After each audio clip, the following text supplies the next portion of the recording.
አሰላሙ አለይኩም ወራህመቱላሂ ወበረካቱ። ውድና የተከበራችሁ የቻናሌ ተከታታይ ቤተሰቦች፣ ውድ ሀገሬ ልጆች እንዴት ናችሁ? በያላችሁበት ዓለም ዳርቻ ሰላማችሁ ብዝት ተረፍ ይበለልን። ረመዳን እንግዲህ አለቀ። ሱብሃነከ ረቢ።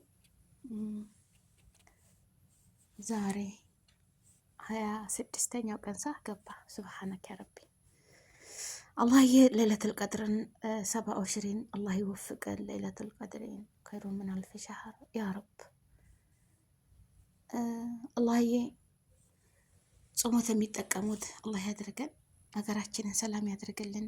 ዛሬ ደግሞ የምንወደው ማለት ነው ማስተር አብነት ከበደ 2 ልጆች ወለድኩኝ ደስ ብሎኛል ብሎ ታቀፎ ሚዲያ ላይ መጣ። የኔ ወንድም ማሻአላህ ባረከላህ፣ አላህ ያሳድግልህ። በደጋግ እናት አባት ዱዓ ላይ ያገኘኋቸው በሙስሊም በክርስቲያን ዱዓችሁ ነው፣ አመሰግናለሁ ብላ አለ። ወላሂ ዘርህ የተባረከ ይሁን። አንተ አስለን ሙስሊም ክርስቲያን አትመርጥም። ባለህ ነገር ዝቅ ብለህ የምትረዳ እግራቸውን የምታጥብ እንደው ልጆችህም ያንተ ልጆች ልክ እንዳንተ ያድርጋቸው። አላህ ያሳድግልህ፣ ርዝቅህን ጨምሮ ጨማምሮ ይስጥህ፣ ረጅም እድሜ ያኑርህ። ደግሞ መልሰህ ደጋግመህ የምትወልድ አላህ ያድርግህ። ዘርህ ይባረክ። ምንኛ መታደል ነው እንዳንተ መሆን ማለት ነው። እኔ እንጃ ብዙ ሰዎች በቃ አንዳንድ ሰዎች አሉ፣ እኔ ምን ልበላችሁ፣ በቃ የእሱን አንዳንድ ነገር እንደዚህ ነው። ብዙ ነገር እሰማለሁ ሚዲያ መቼም ሱብሃነከ ያ ረቢ አላህ እና እንደው ተሙስሊምም ተክርስቲያንም ደጋግ ሰዎች ይፍጠርልን ረብል ዓለሚን። እውነትም አሉ መልካም ሰዎች አሉ በዚች ምድር ላይ። ሁሉም ሰውም አንድ አይነት ቢሆን ይቺ ምድር አትቆምም ነበር። ግን አሉ እንደ ባላደራው። እኔ ባላደራውና ማስተር አብነት ታያቸው እንባ ይመጣል። ሁልጊዜ አያቸዋለሁ። ባላደራው እሱንም ፈጣሪ ይጠብቀው፣ አላህ ይጠብቀው። ወላሂ ማሻአላ ባረከላ። ሙስሊም ክርስቲያን በቃ ብሔር የማይለዩ ሰው በመሆናቸው ብቻ የሚረዱ ማለት ነው። እኔ እንጃ። እና የሰው ልጅ አልሐምዱሊላህ ልጆችን አላህ ያሳድግልህ። እና ማስተር ባለፈው ሲናገር ሰምቻለሁኝ። እህቴ ደግሞ ሞተችብኝ እያለ ሲናገር ምስኪን አሳዘነኝ። የኔ ደግ ታናሽ እህቴ ነበረች፣ በጣም መወዳት እንዳይነ ብለን የማያት አለ እና ሞተች አለ። ሞት ተማንም አይቀርም። ደግሞ የዛኑ ቀን ልብስ ግዛልኝ ልብስ እፈልጋለሁ ደውላ ልብስ ግዛልኝ ብላኝ ነበር። እና የዛ ጊዜ ደግሞ እናቴ 100 ብር ሰታኝ ሆነ ካፌ ውስጥ ገብቼ ሻሂ ቡና እያልኩ ነበረ። ብር የለኝም ነበር። እና ተጓደኛዬ ማቀው ልጅ መኪና ሰፊ ነበር፣ መኪና ልብስ የሚሰፋ ከሱ ጋር በቃ ላሰፋለት የዱቤ ብዬ ትደውልላት ብደውል ደወለች፣ አነሳች። ቀጠርኳት ነው የዚህ ቦታ ጠብቅሻለሁ ብያት ብጠብቅ ቀረችብኝ። ስደወልልኝ ሙስተሽፋ ታማለች፣ ሆስፒታል ገብታለች።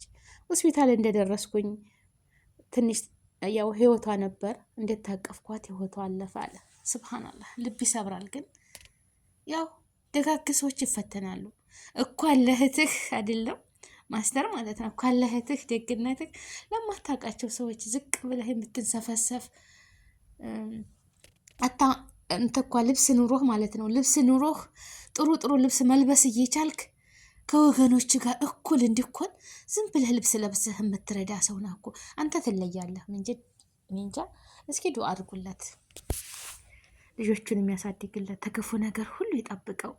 በህርክበት ሁሉ ምድር ላይ ፈጣሪ ይጠብቅህ፣ ካንተ ጋር ይሁን።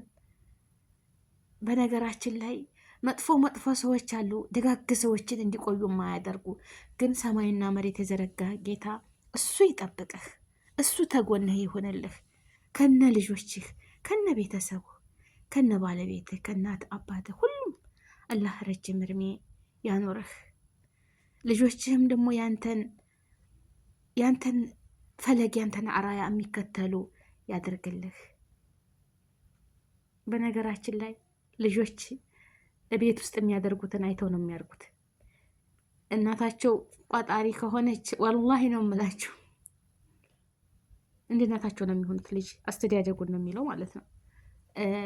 እናት አስተማሪነት፣ አባት አስተማሪ ነው ይባላል። ቤት ውስጥ ያሉ ልጆች የእነሱን ይዘው ነው የሚያርጉት።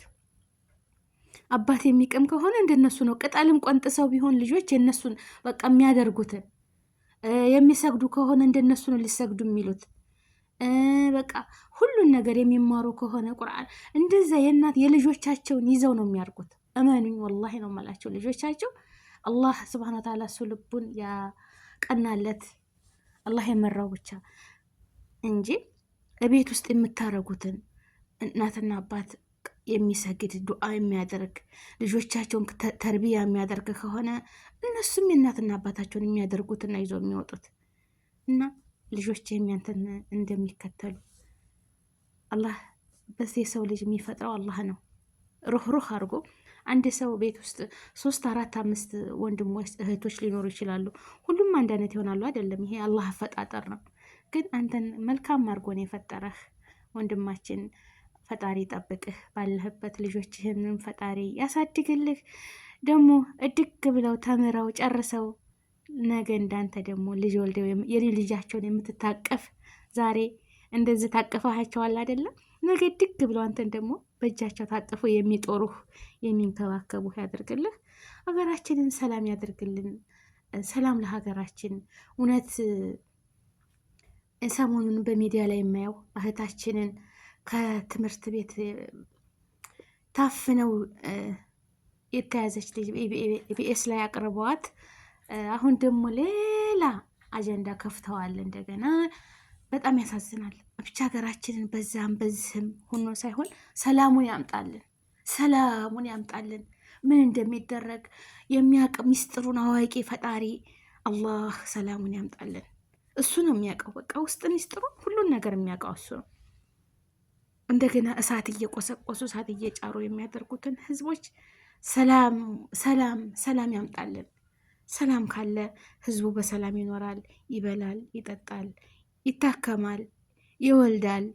ያላገባው ያገባል፣ ያገባው ይወልዳል። ሰላም ሲኖር ሁሉም ነገር ሰላም የሆነው። ሰላም ከሌለ የተሰደርነውንም እንኳ ወደ ውጭ አገር የተሰደርነው አንመለስም። ሰላም ይመለስ እያል እድሜያችን ይሄዳል። ላይክ ሸር አድርጉት። ወሰላሙ አለይኩም ወረህመቱላሂ ወበረካቱ።